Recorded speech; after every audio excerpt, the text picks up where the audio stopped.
Welcome back. Kaleshwaram ప్రాజెక్టుపై justice Ghosh commission రేపటి నుంచి బహిరంగ విచారణను ప్రారంభించనుంది. విజిలెన్స్ డీసీ సివి ఆనంద్ కు 4 గంటల పాటు విచారించిన కమిషన్ పూర్తిస్థాయి నివేదిక ఇవ్వాలని ఆదేశించింది. త్వరలోనే కేసీఆర్, హరీష్ రావు, మాజీ సీఎస్ సోమేష్ కుమార్ కు నోటీసులు ఇచ్చేందుకు రంగం సిద్ధం చేస్తున్నట్లు సమాచారం.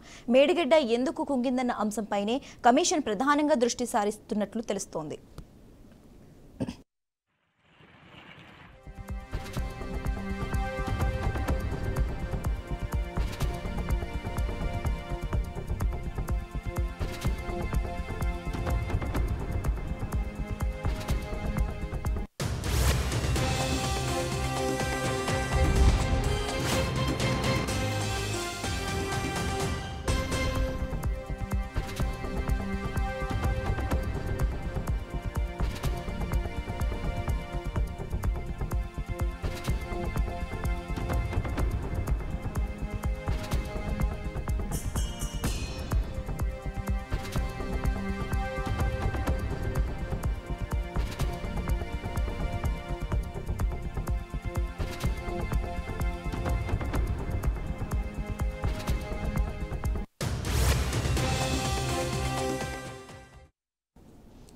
కాళేశ్వరం ప్రాజెక్టుపై జస్టిస్ ఘోష్ కమిషన్ రేపటి నుంచి బహిరంగ విచారణను ప్రారంభించనుంది. విజిలెన్స్ డీజీ సివి ఆనంద్ కు 4 గంటల పాటు విచారించిన కమిషన్ పూర్తిస్థాయి నివేదిక ఇవ్వాలని ఆదేశించింది.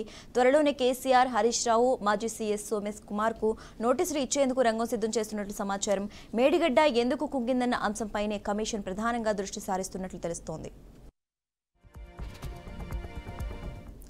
ఇక ఇదే అంశానికి సంబంధించి మరింత సమాచారం మా ప్రతినిధి భాస్కర్ అందిస్తారు. భాస్కర్, కాళేశ్వరం ఎత్తిపోతల విచారణ సంబంధించిన పూర్తి సమాచారంతో రావాలని జస్టిస్ ఘోష్ చెప్పడం జరిగింది. ఈ నేపథ్యంలో సివి ఆనంద్ ఇప్పటికే తన సంబంధించిన పూర్తి సమాచారంతో రావాలని ఇప్పటికే అనేక సార్లు నివేదికలు పంపించడం జరిగింది. దీని ఆధారంగా పూర్తిగా ఇప్పటికైనా అనేక సందర్భాల్లో అనేక కోణాల్లో విచారణ చేస్తున్న పరిస్థితి. దీనికి సంబంధించి పూర్తిగా ఇక్కడ ఇప్పటికే టైం తక్కువ ఉంది కాబట్టి పూర్తి స్థాయిలో విచారణ చేయాల్సిన అవసరం ఉంది. ఎందుకంటే ఇప్పటికే సీజన్ స్టార్ట్ అయింది. రైతులంతా వర్షాకాలం ఇప్పటికే నాటేసుకోవడం ఉన్న పరిస్థితుల్లో ఇప్పటికీ విచారణలో దూకుడు పెంచాలని చెప్పి ఇప్పటికే కమిషన్ చెప్పిన పరిస్థితి. అయితే రేపటి నుంచి కాళేశ్వరంపై బహిరంగ విచారణ అఫిడవిట్ సమర్పించడానికి వారికి మరోసారి సామాన్లు చేసిన పరిస్థితి.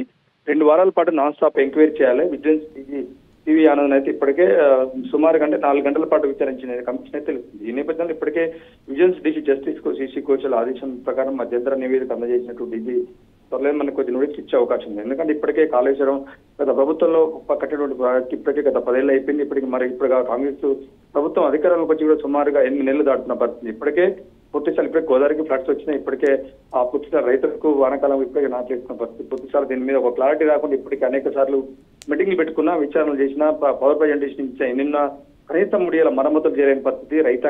రాష్ట్ర రైతాంగాన్ని నీళ్ళు లేని పరిస్థితి ఉంది. కాళేశ్వరం ప్రాజెక్టు ఎందుకంటే 1,00,000 కోట్ల రూపాయలు పెట్టి కాళేశ్వరం ప్రాజెక్టు కఠిన కనీసం 1000 ఎకరాలు కూడా నీరైనటువంటి ప్రాజెక్టు. దీనిపై పూర్తి స్థాయిలో విచారణ చేయాలి. ఎక్కడ అవినీతి జరిగింది, ఎక్కడ అక్రమాలు జరిగినాయి, దీంట్లో ఉన్నటువంటి అప్పుడు గతంలో ఉన్నటువంటి ప్రభుత్వం బీఆర్ఎస్ ప్రభుత్వం 10 ఏళ్ల అధికారం నుండి పూర్తి స్థాయిలో కమిషన్ కంప్లీట్ గా కాళేశ్వరం ప్రాజెక్టు కమిషన్ కోసమే కట్టారు. దీన్ని పూర్తి స్థాయిలో ఎవరు దీంట్లో బాధ్యత వహించారు, ఎవరు దీంట్లో అని చెప్పి కీలకంగా తేలాల్సిన అవసరం ఉందని చెప్పి ఇప్పటికే అనేక సార్లు జస్టిస్ గోయల్ కమిటీ నివేదించిన దానిలో భాగంగా ఇవాళ సివి ఆనంద్ ఇచ్చారు. దానికి పూర్తి స్థాయి విచారణ జరుగుతుంది. మరింత సమాచారంతో ఇంకా చేయాలని చెప్పిన పరిస్థితి విశేషం.